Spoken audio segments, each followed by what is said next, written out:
東朗橋等移位建罅，仲話小事。條罅有成1至2厘米，裝咗10塊臨時墊片承托橋面，側邊仲裝咗幾部探測器。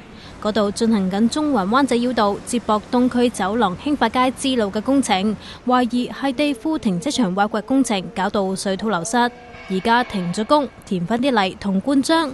不過路政署仲死撐話小事。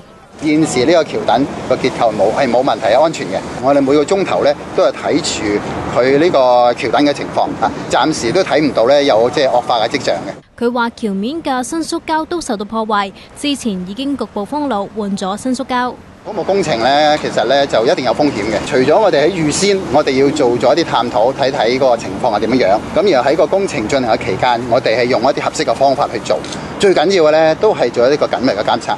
不過隔咗成半個月，俾傳媒踢爆先公佈。如果東區走廊一旦出事呢，就唔單止港島東區陷於交通混亂，成個港島都陷於交通混亂。路政署呢係應該要主動去公佈，向公眾交代，就唔係呢有傳媒踢爆啦，然後先出嚟保皇。路政署要求承建商交報告，有專家話橋墩移位接位嘅損耗可能快啲，要加密維修。